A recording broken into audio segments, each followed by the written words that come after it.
मैंने बाइबल अध्ययन से संबंधित कुछ बातों को आपको पहले ही बताया था कि जब हम बाइबल पढ़ते हैं हमें कैसे पढ़ना चाहिए, किन किन बातों का हमें ध्यान रखना चाहिए। क्योंकि याद रखिएगा, शैतान भी आज के समय में बहुत से विश्वासियों को, बहुत से सेवकों को धोखा दे रहा है। पता है कैसे? संसार के फिलॉसफी या संसार के विचारधाराओं के द्वारा नहीं, परंतु आज बहुतेरे जो ये धोखा खाने वाले जो विश्वासी और सेवक हैं, बाइबल के वचनों से ही धोखा खा रहे हैं। क्योंकि बहुत सारे ऐसे उठ खड़े हुए हैं जो बाइबल उठाकर बाइबल की बातों से प्रचार करते हैं, शिक्षा देते हैं, जबकि वे खुद नहीं जानते वहाँ पर क्या लिखा है।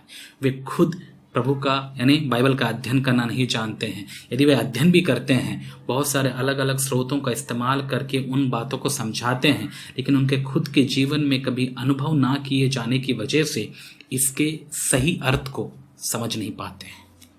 पता है, मैं एक बात गौर किया हूँ जब मैं यहाँ पर स्टूडेंट्स को पढ़ाता हूँ, विशेष करके उनको रीडिंग के मामले में कि रीडिंग करते कैसे हैं, तो मैंने हमेशा एक बात देखा, हम कुछ आर्टिकल्स पढ़ते हैं, कुछ अलग अलग जो बुक्स से संबंधित बुक्स में जो कहानियाँ होती हैं वे पढ़ते हैं। तो मैंने बहुत से स्टूडेंट्स को ये बात, उनको जीवन में मैंने गौर किया कि वे लोग पढ़ते ज़रूर हैं, लेकिन वो रीडिंग स्किल्स कभी वो डेवलप नहीं कर पाते। उनको समझ में नहीं आने की वजह से वे कभी उस आर्टिकल को या फिर उस लिखित बातों को समझ नहीं पाते हैं। तो अब सोच के देखिए, ये संसार की पुस्तकें जो अभी की हैं, हाल ही की हैं, उन बातों को समझना इतना मुश्किल हो जाता है। तो ये 2000 साल पहले की ये बातें आज एक व्यक्ति जो कुछ या चंद बुक्स को यहाँ वहाँ से पढ़कर वो दूसरों को सिखाना या समझाना की कोशिश करता है, बताइए क्या वो उसके अर्थ को कभी अनुभव भी किया होगा?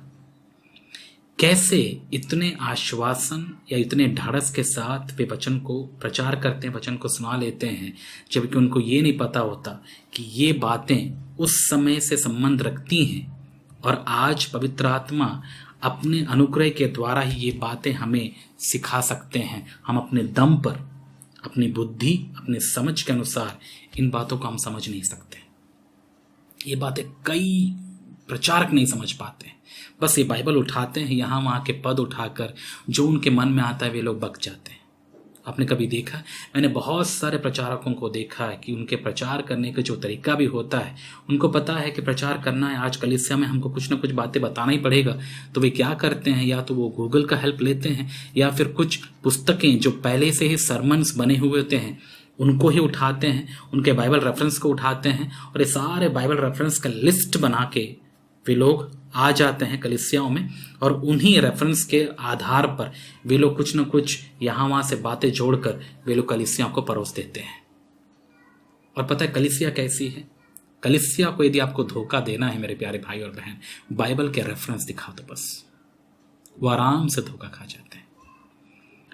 क्योंकि आपको पता है कि कलीसियाओं में इतने स्मार्ट या इतने प्रभु से प्रेम रखने वाले आज के समय में है तो नहीं, जो ऐसे रेफरेंस को सुनकर या उनको देखकर वे लोग उनको परखें भी कि क्या वे रेफरेंस सटीक हैं, उस मैसेज के अनुसार, उस संदेश के अनुसार वो रेफरेंस सही बैठते हैं या नहीं बैठते हैं। क्या इतना परखने की ताकत उन विश्वासियों में है? क्या वे इतनी जिम्मेदारी लेते हैं? जहां तक मैंने गौर किया है, नहीं लेते हैं। कई विश्वासी तो ऐसे भी हैं, वे लोग अंधाधुन विश्वास कर जाते हैं जो भी पास्टर उनको सिखाता है, और जब उनको रेफरेंस की लड़ियां उनके सामने वो लगा देता है तो पता है लोग और कलीसिया के लोग बस लिखते चले जाते हैं, ये रेफरेंस वो रेफरेंस, और बाद में बहुत ही खुश हो जाते हैं, बोलते हैं हाँ हमने आज बहुत अच्छा संदेश सुना, क्योंकि इतने सारे बाइबल के रेफरेंस प्रभु के दास ने हमें सिखाया, और रेफरेंस से उनकी कॉपियां भरी हुई होती हैं। यदि आप उनसे पूछो, अच्छा जहां से आपने ये रेफरेंस उठाया, ये वचन आपने उठाया, उसका कॉन्टेक्स्ट क्या है, कब बोला गया, किसे बोला गया, क्यों बोला गया, क्यों या किस बात के लिए बोला गया, उससे उनके लिए क्या शिक्षा थी, और आज हमारे लिए ये कैसे शिक्षा को हम लागू कर पाते हैं, इसके बारे में आप उनको पूछो, कुछ नहीं बता सकते वे। उनको कुछ भी समझ नहीं होता, क्योंकि उन्होंने केवल रेफरेंस पढ़े हैं। ये रेफरेंस कहाँ लिखा था, क्यों लिखा था, कैसे लिखा गया था, किसके द्वारा लिखा था, किसको लिखा था, ये सब चीज़ें उनको बिल्कुल भी पता नहीं होता। अब आप बोलेंगे आपको कैसे पता चला? आपने कभी देखा? मैंने ऐसे प्रचारकों को देखा है, और आश्चर्य की बात है, लोग आकर्षित भी ऐसे लोगों से होते हैं, और उनको लगता है कि बहुत सारे यदि रेफरेंस हम दे दें तो लोग मान जाएंगे मेरी बात। याद रखिएगा, यदि आप यीशु मसीह के प्रचार करने के तरीके को देखो, पौलुस के प्रचार करने के तरीके को देखो, पतरस के प्रचार करने के तरीके को देखो, वे प्रेरित थे। हमारे प्रभु यीशु मसीह बहुत सारी बातें उन्होंने उस समय की ज़रूरत के हिसाब से उन्होंने बताई हैं, और जिनको डाउट होता था वे जाके व्यवस्था पढ़ लेते थे। और यहाँ तक कि पौलुस ने भी उस समय की ज़रूरत के अनुसार जब चीज़ों को उनको समझाए, तो हो सकता है कई चीज़ें उनको ना समझ में आई हों, वे जाकर खुद पढ़े होंगे, समझे होंगे। जैसे हम बेरिया की कलीसिया के बारे में हम सुनते हैं। बेरिया की कलीसिया जब पौलुस को सुनी होगी, वे पौलुस की इन बातों को सुनकर वे लोग हाँ सुने होंगे, समझे होंगे, लेकिन उसको कंफर्म करने के लिए जाकर खुद वचन से परखे होंगे, देखे होंगे कि जो जो बातें पौलुस ने कही वो सच है कि नहीं। अब आपको लगता है पौलुस ने वो सारे रेफरेंस दिए होंगे, क्योंकि ये जो रेफरेंस, ये चैप्टर्स, ये वर्सेस है, ये तो अभी कुछ ही साल पहले या कुछ सालों पहले ही ये हमारी समझने के लिए या इसको याद रखने के लिए ये सारी चीज़ें जोड़ी गई हैं। जबकि पुरानी जो बाइबलें थी या फिर जो लिखी गई पुस्तकें थी प्रारंभ में वो तो केवल पैराग्राफ में था, तो वहाँ पर आप नंबर नहीं बता सकते, उस चैप्टर में इस रेफरेंस में ऐसा वैसा लिखा है। और कहीं ना कहीं मुझे लगता है कि इन्हीं की वजह से आज बहुत कन्फ्यूजन भी है। लोग पैराग्राफ में पढ़ना छोड़कर केवल एक एक वचन को टुकड़ों में उठाकर यहाँ वहाँ से बात करके लोगों को बता देते हैं, लोगों को सुना देते हैं। और ये सबसे बड़ा एक समस्या बन सकता है यदि आप इस बात को नहीं समझेंगे तो। क्योंकि बहुत से लोग हैं जो बाइबल ऐसा ही पढ़ते हैं, यहाँ से एक वचन उठा लिया, आपने देखा नहीं वो किस कॉन्टेक्स्ट में, किस पैराग्राफ में वो चीज़ें बताई गई नहीं, और उसी से संबंधित कुछ और चीज़ें और कहीं होंगी, उसको उठा लेते हैं। देखिए, मैं समझ सकता हूँ कि चीज़ें कई बार सिमिलर या समान हो सकती, लेकिन इसका मतलब क्या है? इसका मतलब ये है कि यहाँ जो बातें कही गई वहाँ भी वही बातें कही जा रही थी? नहीं, इसको हमको परखना है, इसी को तो हमको जानना है मेरे प्यारे भाई बहन। हम कैसे इन वचनों को देखकर ही हम धोखा खा जाएं, हम कैसे धोखा खा सकते हैं? क्या आप नहीं जानते, शैतान भी इतना समझदार है, वो इतना धोखेबाज है कि कई बार वो विश्वासियों को वचनों के आधार पर ही धोखा देता। आपको नहीं पता? यीशु मसीह से जब शैतान वचनों के माध्यम से बात कर सकता है तो सोच के देखिए हम कौन हैं फिर। इसीलिए शैतान आज यदि विश्वासियों को धोखा देगा, आपको लगता है कि बाइबल से बाहर से देगा? बाइबल के अंदर से ही देगा। और यदि हम बाइबल को सही ढंग से पढ़ना नहीं जानते हैं, आप इन बातों को मिसअंडरस्टैंड या गलत समझ बैठेंगे। और आप बताइए, जब आप रीडिंग भी करते हैं, बाइबल का रीडिंग करते हैं, तो आप सच में समझते हैं कि आप अच्छे रीडर हैं बाइबल के? आप अपनी स्कूल की पुस्तकों को हम नहीं समझ पाते हैं, स्कूल के रीडिंग कॉम्प्रिहेंशन, इन चीज़ों को हम ध्यान से नहीं समझ पाते हैं और उसमें हम आंसर्स नहीं लिख पाते हैं, तो सोच के देखिए ये बातें तो तब की हैं, इतनी पुरानी हैं। आपने कभी गौर किया?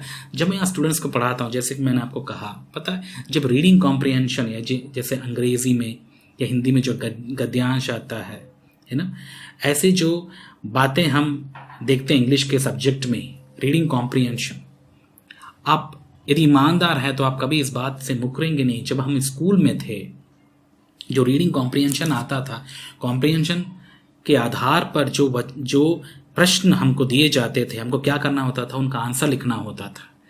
तो कई बार मैंने बहुतों को देखा है और उस समय मुझे इसका उतना समझ नहीं होने की वजह से शायद मैंने भी ऐसे ही किया है। अपने 10th में, 9th, 10th, 11th, 12th, यहाँ पर जब इंग्लिश का एग्ज़ाम होता था तो क्या करते थे, हम जो क्वेश्चंस होता था उसको पहले पढ़ना, उसके बाद पैराग्राफ में उसी से संबंधित कुछ शब्दों को ढूंढकर उसी से कट करके उसको पेस्ट करके हम लिख लेते थे और हम सोचते थे कि हमारा आंसर राइट है।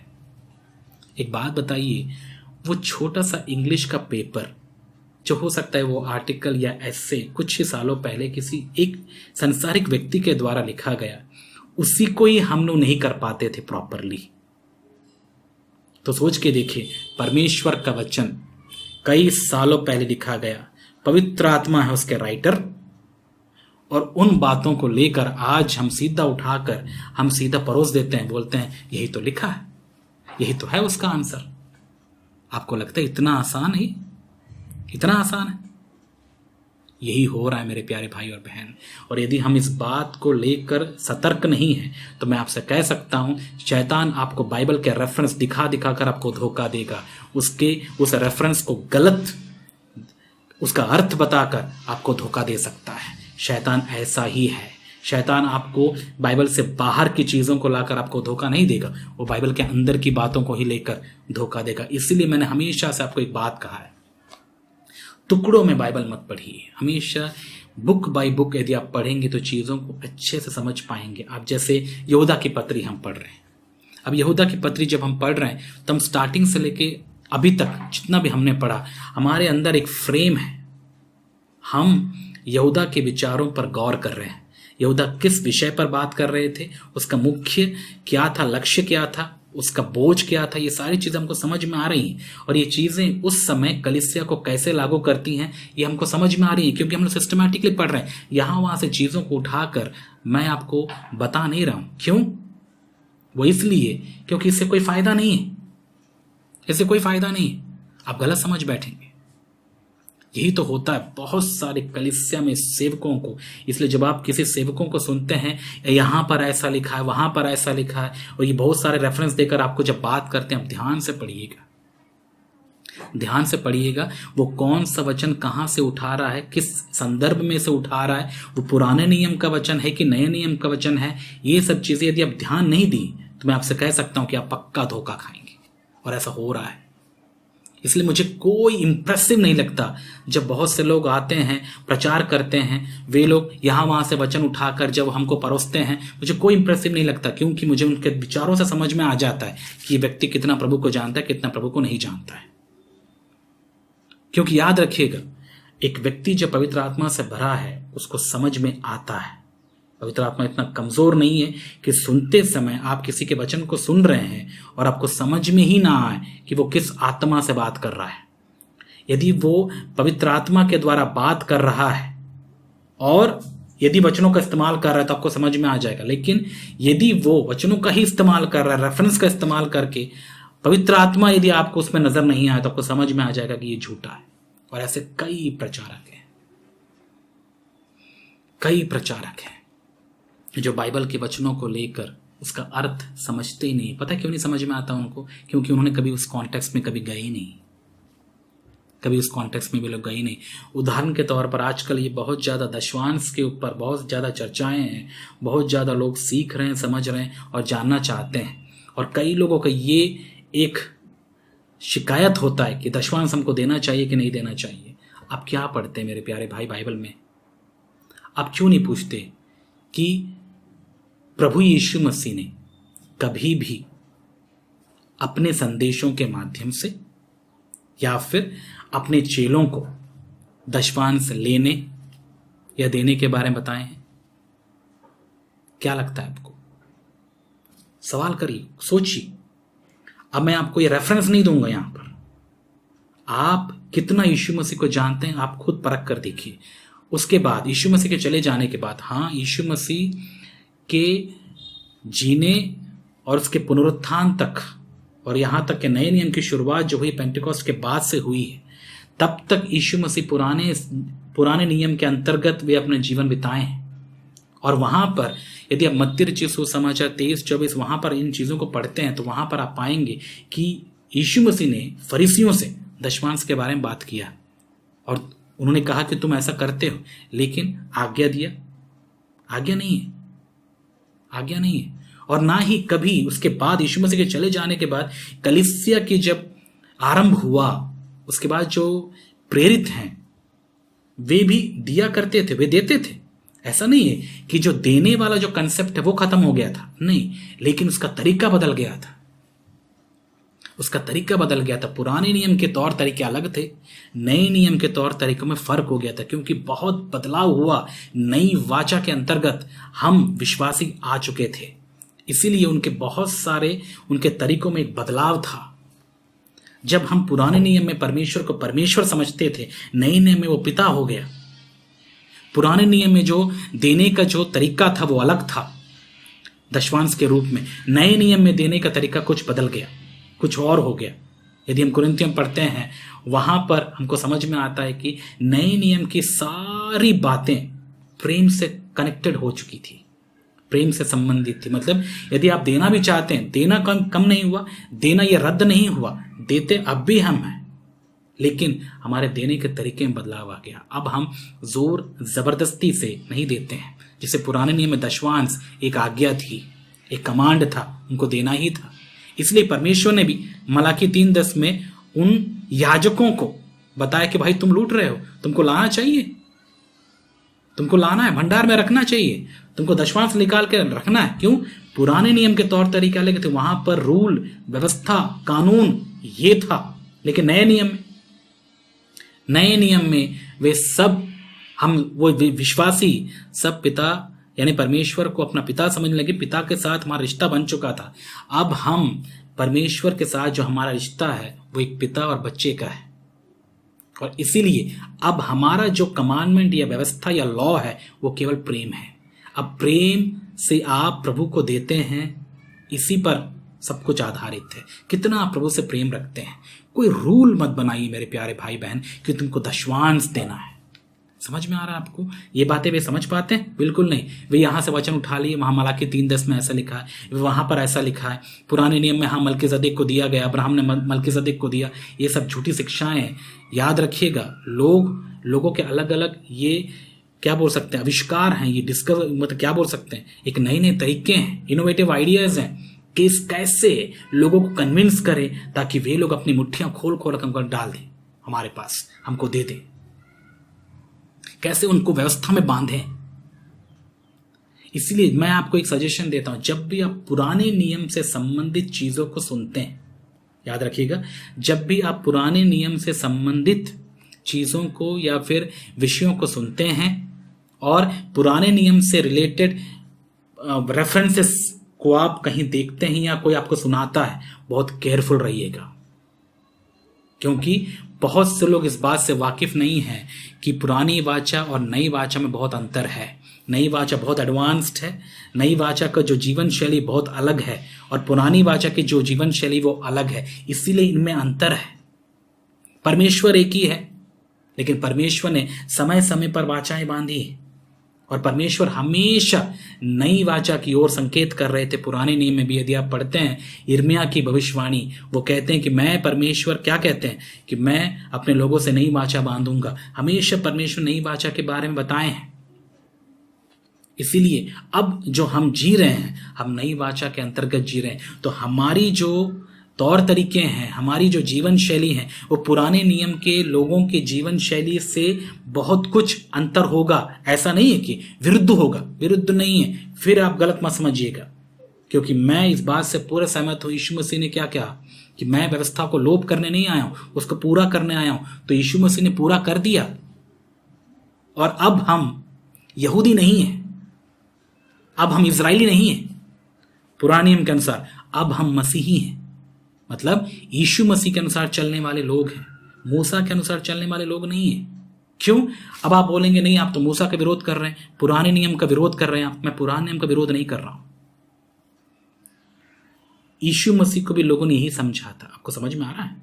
यीशु मसीह को लोगों ने यही समझा था, इसलिए यीशु मसीह को ये बातें कहना पड़ा कि मैं पुराने नियम को लोप करने नहीं आया हूं। आपको याद है कई बार फरीसी और सदूकी यीशु मसीह के शब्द के दिन के विषय में कितना ज्यादा वे लोग वाद विवाद किए, उसके विरुद्ध थे। इन लोगों को लगता था, ये सदूकी और फरीसी को, कि यीशु मसीह शब्द के दिन को नहीं मानते हैं, शब्द के दिन को नहीं मानते, उसको पवित्र नहीं जानते हैं, और उन्हीं दिनों में ये सारी बातें कहते हैं या करते हैं जो भी चमत्कार होता है। आपको लगता है कि यीशु मसीह सच में शब्द के दिन को नहीं मान रहे थे? क्या शब्द के दिन को वो तोड़ रहे थे? वो अपमान कर रहे थे परमेश्वर के उस आज्ञा का? क्या लगता है आपको? ऐसा नहीं है। सोच के देखिए, उनको समझ में ही नहीं आ रहा था कि परमेश्वर उनसे चाहता क्या है। नई वाचा से वे लोग बिल्कुल भी वे बिल्कुल भी अनजान थे, बेखबर थे, उनको पता ही नहीं था। और यीशु मसीह ने जब ये सारी चीजें उनको करके दिखाई, वो यीशु मसीह पूरी कर रहे थे वो चीजों को, कि नए नियम की जो लाइफ है वो कैसी है, वो बता रहे थे। ये बात उस समय के ज्ञानी समझ नहीं पाए, और आज के ज्ञानी भी ऐसे ही हैं। इनको नई वाचा और पुरानी वाचा में कोई अंतर इनको समझ में नहीं आता। उनको लगता है कि पुराने नियम में तो ऐसा लिखा है। उदाहरण के तौर पर, मैंने पिछले कुछ समय पहले आराधना से संबंधित मैंने कुछ बातें आपको बताया था, और कई लोगों ने उस बात को गलत समझा। पता है उनको क्या लगा? कि मैं पुराने नियम को नहीं मानता। ऐसा नहीं है मेरे प्यारे भाई बहन, आप समझिए। पुराने नियम इंपॉर्टेंट है, जिसके बेस पर नया नियम है, हमको पता है। लेकिन पुराने नियम के अनुसार जीने के लिए हमको यीशु मसीह ने नहीं बताया है। यदि आप पुराने नियम के अनुसार जी रहे हैं तो आप तो मूसा को फॉलो कर रहे हैं, आप तो मूसा के अनुयायी हो गए, उसका अनुसरण करने वाले ठहरे। लेकिन यदि आप कहते हैं कि आप मसीही हैं, तो बताइए आप किसको फॉलो कर रहे हैं? मसीह को, राइट? तो मसीह की शिक्षाएं हमारे लिए ज्यादा इंपॉर्टेंट है। नई वाचा की शिक्षाएं ज्यादा इंपॉर्टेंट है। प्रेरितों की शिक्षाएं हमारे लिए ज्यादा इंपॉर्टेंट है। हमको जीना इनके आधार पर है। विश्वास से हमको जीना है। विश्वास मतलब यीशु मसीह पर जो हमारा विश्वास है, उसके आधार पर हमको जीना है। मूसा पर हम विश्वास नहीं करते हैं। मूसा यहूदियों के लिए था, हमारे लिए यीशु मसीह है। प्रभु का उद्देश्य पूरा हो गया। जब प्रभु ने खत्म कर दिया, प्रभु ने पूरा कर दिया, अब आप उन चक्करों में क्यों पड़े मेरे प्यारे भाई? फिर वो दोबारा क्यों करना चाहते हैं जो प्रभु ने खत्म कर दिया? बताइए, क्यों करना चाहते हैं आप? क्या आपको भरोसा नहीं कि प्रभु ने पूरा कर दिया? क्या आपको भरोसा नहीं कि प्रभु ने पूरा कर दिया? अब आप पूरा करेंगे उस व्यवस्था को? इससे समझ में आता है कि कितना हम भ्रमित हैं, हमको समझ में नहीं आता। पुरानी और नई वाचा में हमको फर्क नहीं पता चलता। ऐसी बहुत सारी बातें हैं जो पुराने नियम की नए नियम से मैच नहीं खाती। इसका मतलब ये नहीं कि विरोधात्मक है, इसका मतलब ये है कि ये स्टैंडर्ड है। पुरानी स्टैंडर्ड में हम अपना जीवन नहीं बिता रहे हैं। पुराना जो स्टैंडर्ड था पूरा बाहरी तौर पर जीने वाली बातें थी, लेकिन नया जो स्टैंडर्ड है वे अंदर से बाहर हम अपने आप को प्रभु में पवित्र कर लेते हैं। आपको नहीं पता, नए नियम में, नई वाचा के अंतर्गत आत्मा से भरकर हमको जीने के बारे में हमको सिखाया जाता है। जबकि पुराने नियम में बिना आत्मा के उनके पास केवल व्यवस्था थी, मात्र व्यवस्था के अनुसार वे लोग जीते थे। लेकिन हमारे पास क्या है? हमारे पास यीशु मसीह है, वही हमारे लिए व्यवस्था है। और उस व्यवस्था को पूरी करने के लिए पवित्र आत्मा हमारे अंदर है, ताकि हम यीशु मसीह के समान बनते चले जाएं। इतना तो आप समझ सकते हैं मेरे प्यारे भाई और बहन। प्लीज समझिए, नहीं तो आप धोखे में रहेंगे। और इस प्रकार के धोखे पता नहीं कितने लोग आज के समय में खा रहे हैं। वे बिल्कुल भी बाइबल के वचनों को प्रॉपरली समझ नहीं पा रहे। वैसे मुझे बहुत सारी बातें कहनी थी, लेकिन आप समझदार हैं, आप समझिए। आप खुद भी बाइबल के वचनों को ध्यान से पढ़िए। विशेष करके पुराने नियम की जो बातें हैं उनको लेकर आप बहुत ही सतर्क रहिए। ठीक है, याद रखिएगा, यीशु मसीह ने वो बातें पूरी कर दी हैं। परमेश्वर ने वो बातें पूरी कर दी हैं। अब हमें उन बातों को पूरी करने की कोई ज़रूरत नहीं है। वो इसलिए नहीं है क्योंकि उससे भी तगड़ा स्टैंडर्ड हमारे पास है, वो है यीशु मसीह। हम यीशु मसीह की बातों को मानते हैं, उसको हम पहला स्थान देते हैं। और यीशु मसीह को मानने का मतलब ही है व्यवस्था पूरा करना। अब आप यीशु मसीह की बातों को नहीं मानेंगे और लगे पड़े हैं आप पुराने नियम की बातों को मानने का, तो बताइए आप मसीही हैं? आपको लगता है कि आप मसीही हैं? आपको पता नहीं, गलतियों की पत्री यदि आप पढ़ते हैं तो वहां पर प्रॉब्लम क्या था? यही प्रॉब्लम था। आपको पता है, पौलुस के समय में, पतरस के समय में जो बहुत ज्यादा धोखा देने वाले जो प्रचारक थे, ये कौन थे? यहूदी ही थे। मसीही स्वतंत्रता में जब मसीही लोग आनंदित होकर प्रभु की आत्मा के दम पे, उसके बल से वे लोग अपना पवित्र जीवन बिता रहे थे।